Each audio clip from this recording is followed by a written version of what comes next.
BA part first के विद्यार्थियों का वेलकम। हमारा टॉपिक पॉलिटिकल पार्टीज़ यानी राजनीतिक दल पे चल रहा था।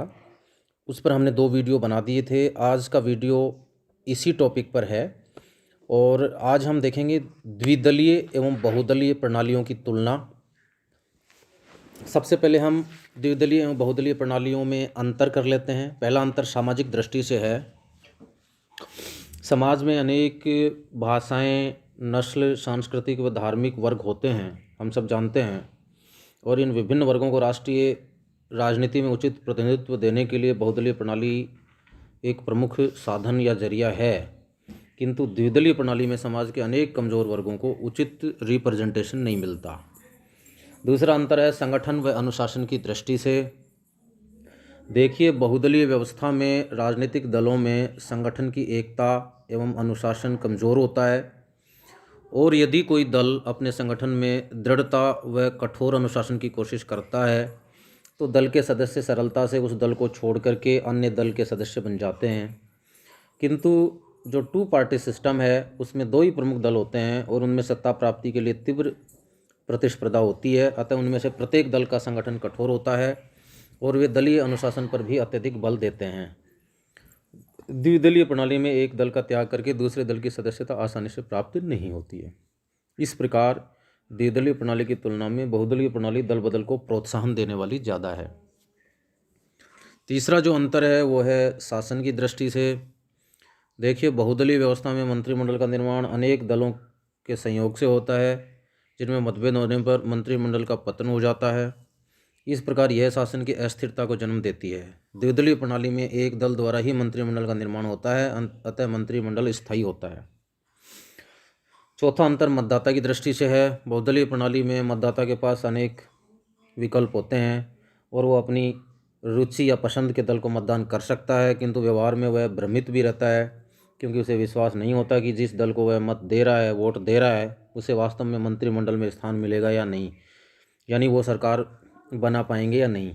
द्विदलीय प्रणाली में मतदाता के सामने विकल्प कम होते हैं, सीमित।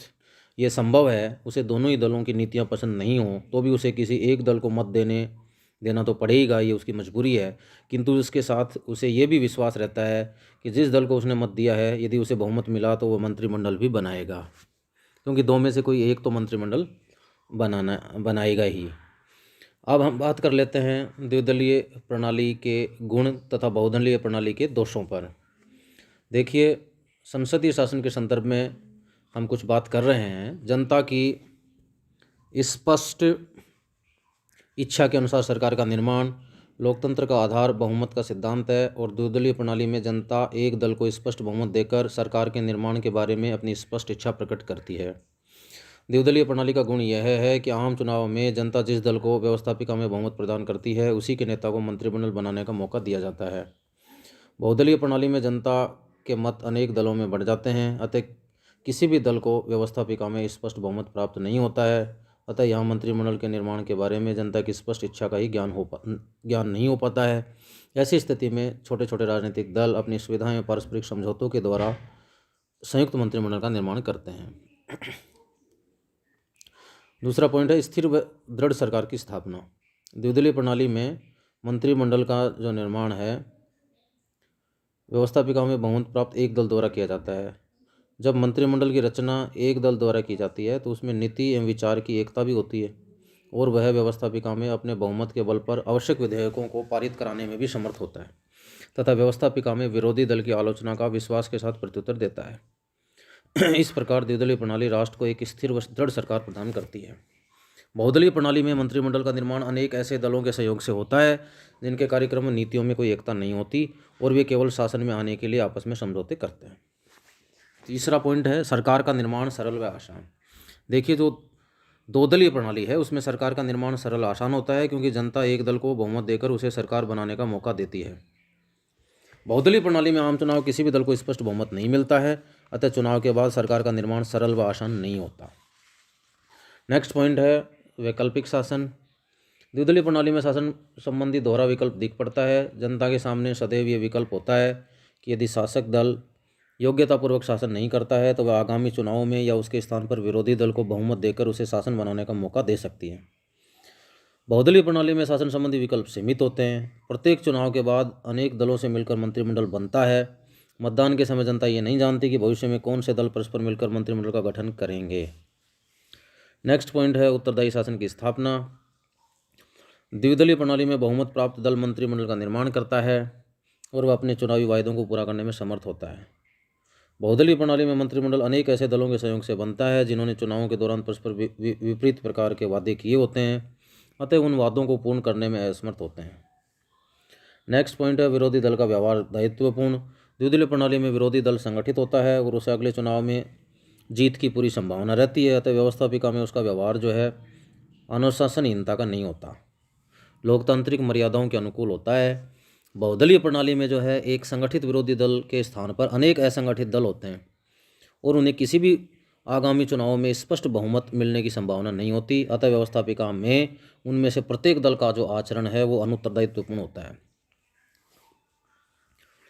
अब हम बात कर लेते हैं द्विदलीय प्रणाली के दोष और बहुदलीय प्रणाली के गुणों की, क्योंकि हर जो दलीय प्रणाली है उसके अपने गुण हैं और अपने दोष हैं। देखिए, यहाँ संसदीय शासन के संदर्भ में अगर बात करें तो राष्ट्र दो विरोधी वर्गों में बढ़ जाता है। द्विदलीय प्रणाली में संपूर्ण राष्ट्र दो परस्पर विरोधी वर्गों में बढ़ जाता है। राष्ट्र में दो प्रमुख विरोधी दल होते हैं और संपूर्ण मतदाता इन दोनों दलों में से भी किसी एक दल के समर्थक और दूसरे के विरोधी बन जाते हैं। लेकिन बहुदलीय प्रणाली में राष्ट्र स्पष्ट रूप से दो विरोधी वर्गों में विभाजित नहीं होता है। इसमें भी शासक पक्ष में विरोधी पक्ष होता है, किंतु प्रत्येक पक्ष अनेक दलों से बनता है और थोड़े थोड़े समय बाद इन दलों की स्थिति भी बदलती रहती है, अतः इन अनेक दलों में स्थायी विरोध का भाव भी नहीं रहता है। नेक्स्ट जो है वो है मतदाता की स्वतंत्रता सीमित हो जाती है। द्विदलीय प्रणाली वाले देश में केवल दो ही प्रमुख दल होते हैं जो शासन की सत्ता प्राप्त कर सकते हैं, अतः मतदाता को इनमें से किसी दल को मत देना पड़ता है, चाहे वह इन दोनों ही दलों की नीतियों को पसंद नहीं करता हो। ऐसी स्थिति में अनेक मतदाताओं में मतदान के प्रति उदासीनता आ जाती है। बहुदलीय प्रणाली में मतदाता के सामने अनेक दलों का विकल्प रहता है और वह जिस दल की नीति को उचित मानता है वह उसे मतदान देने के लिए स्वतंत्र रहता है। नेक्स्ट जो है वो है अनेक हितों एवं वर्गों का प्रतिनिधित्व नहीं।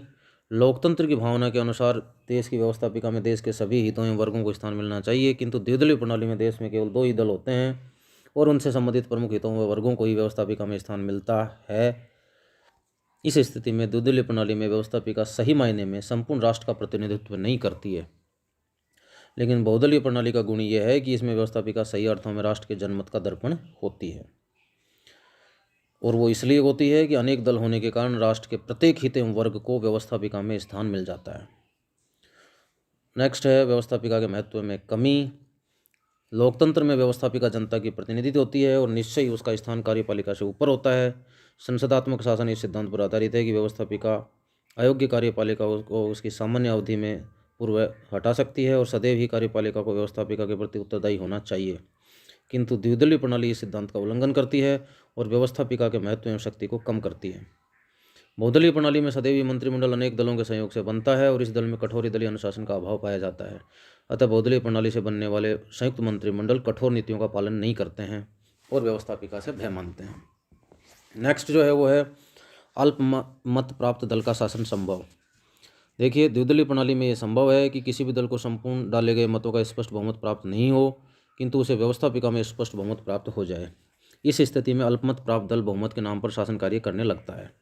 बहुदलीय प्रणाली में भी उपरोक्त दोष संभव है, क्योंकि यहाँ भी ये संभव है कि संयुक्त मंत्रिमंडल का निर्माण करने वाले दलों को जो डाले गए मतों का स्पष्ट बहुमत प्राप्त नहीं हुआ हो, किंतु बहुदलीय प्रणाली में ये दोष अखरता नहीं है, क्योंकि संयुक्त मंत्रिमंडल अनेक दलों के सहयोग से बनता है और ये दल राष्ट्र के विभिन्न वर्गों का प्रतिनिधित्व करते हैं और उनमें तालमेल भी स्थापित करते हैं।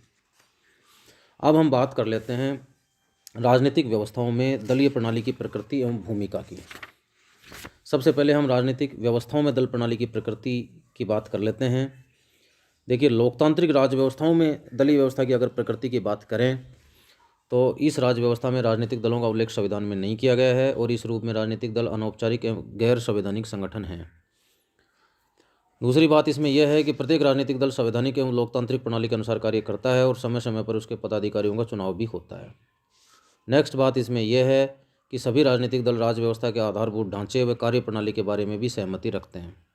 अब हम बात कर लेते हैं सर्वसत्तावादी राज्य व्यवस्था में दलीय व्यवस्था की प्रकृति की। तो इसमें हम निम्न प्रकार से बातें बता सकते हैं कि जैसे कि सर्वसत्तावादी राज व्यवस्था में राजनीतिक दल को संविधान द्वारा मान्यता प्राप्त होती है।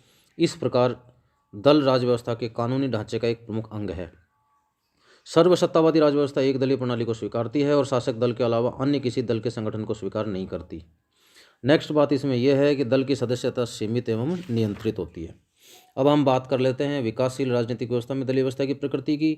तो इसमें हम कुछ बातें ये कह सकते हैं कि भारतीय राज व्यवस्था की दलीय व्यवस्था की प्रकृति लोकतांत्रिक राज व्यवस्था की दलीय व्यवस्था की प्रकृति से अनेक बातों से मेल खाती है, क्योंकि भारत में भी संविधान में राजनीतिक दलों का उल्लेख नहीं है। दूसरी बात, भारत की विकासशील राज व्यवस्था की दलीय व्यवस्था की जो प्रकृति है उसकी अपनी कुछ विशेषताएं भी हैं, जैसे कि प्रत्यक्ष रूप से वह बहुदलीय व्यवस्था है, किंतु व्यवहार में यह केंद्रीय स्तर पर एक दलीय प्रभुत्व वाली व्यवस्था है।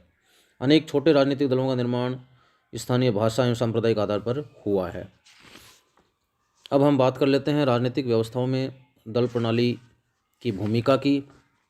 तो देखिए, लोकतांत्रिक राज व्यवस्थाओं में जो दल की भूमिका है उसको हम इस प्रकार से कह सकते हैं कि जैसे ये राष्ट्रीय हित में दल की नीति का निर्माण करते हैं, लोकमत को शिक्षित करने का कार्य करते हैं, निर्वाचन या चुनावों से संबंधित कार्य करते हैं, शासन का संचालन करते हैं, इसके साथ साथ जो है शासन को नियंत्रित करने का कार्य भी करते हैं, शासन और जनता के बीच में संपर्क का कार्य करते हैं, शासन के विभिन्न अंगों में सहयोग करते हैं, शांतिपूर्ण परिवर्तन भी इसमें संभव होता है और राष्ट्रीय नेतृत्व को ये प्रदर्शित करते हैं।